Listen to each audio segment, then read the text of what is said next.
O yan Saki, isang quick reaction video lang dito sa mga naglalabasan ng mga yung kuro-kuro about sa bakti-bakti na yan. Ayan na naman kayo eh. Umadali na naman kayo ng paloko-loko eh. Ayusin nyo yung mga vlogger na ano, kaya nalilihis na maigi history ng yung sinasabi yung bakti na yan eh. Sabihin nyo na naman, magsayaw na magsasaka. Anak ng pogi naman ako. Ako kaya tigil-tigilan nyo. Iba ka naman kasi dyan eh. Iba kasi mga matatanda. Bakit? Sila sa bagay, hindi mo masisi eh. Baka hindi rin nila alam itong mga ibang matatanda rito na minsan mga nangunguna pa. Susuot ng mga magsasaka outfit eh. Anak ng bogi naman ako. Nakahalay yung tingnan eh. Sa akin nakakita pa, party. Nakapang pang pag magsasaka. Pagpa-party, party nga yan eh. Pag party, dapat na maayos ang kasuotan mo. Diba? Simple-simple lang yan. Paparty, nakamagsasaka outfit. O di magdala kayo karet, dala na rin kayo kalabaw para outfit check kayo. Nak na to. Eh, sabihin nyo na naman sa magsasaka. Ito may gandang paliwanag na lang dyan eh. Pagpalayan na natin, yung mga mananayaw nung araw eh, ang trabaho eh, nagsasaka. Okay, walang question doon. Kasi bukid yung lugarin natin nung araw yung Cavite eh. Pero hindi galawan na magsasaka yung sinasayaw sa party. Ako napapailing at napapakamot na ulo sa inyo eh. Anak ka ng bogi oh.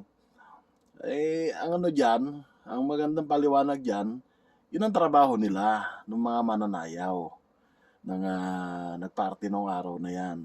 Yun ang trabaho nila. Pero, yung sayaw ng bakti na yan, originally na salita niyan talaga is galing sa anin eh, sayaw batak. Sayaw batak. Ipakikita ko sa inyo sample hindi ito originate, electronic na to eh, ginawa ko lang. Ito yung original na party ticket or invitation ticket na binebenta namin nung araw para sa mga gustong pumunta ng party. Ito pakikita ko sa inyo. Yan, nakita nyo ha, yan ang itsura ng mga ticket party o minabasa kayong bakte. Wala. Kasi nga, yung bakte na sinasabi nyo ngayon lang nauso yan. O, hindi ko alam kung sino nagpauso yung salitang bakte na eh. Pero nung araw yan, disco rock party o rock party, yan ang nakalagay lang sa mga invitation ticket.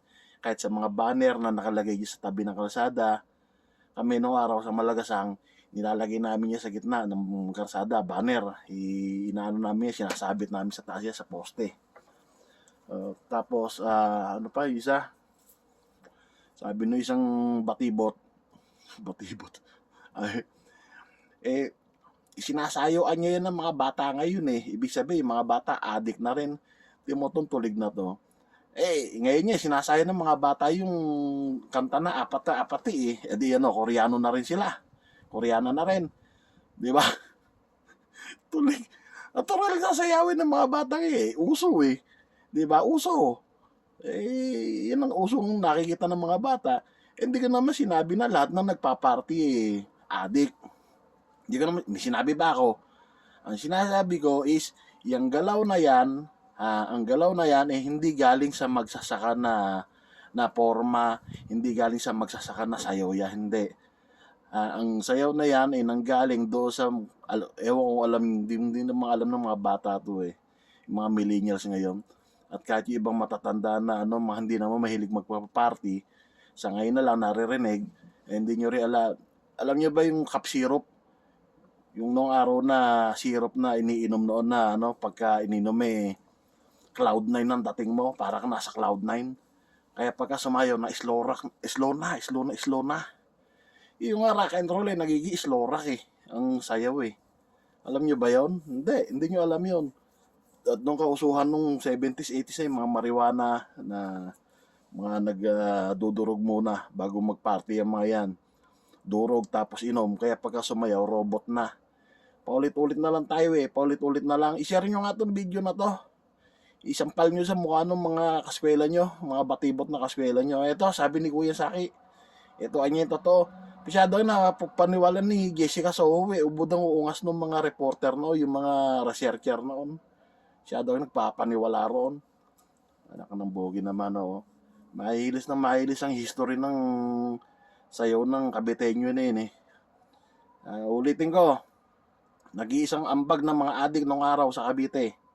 Huwag nyo naman ibigay sa iba ang titulo. Ha? Huwag sa iba. Huwag nyo ibigay sa iba yung titulo. Sa mga nag-a-addict yan, ang tunay na nang galing yung sayawan na yan at hindi dyan sa magsasaka. Wala namang question doon, eh. O, magsasaka trabaho nila. E paano kung yung iba doon, ang trabaho ay karpentero, ano, galing sa karpentero yung sayaw na yan.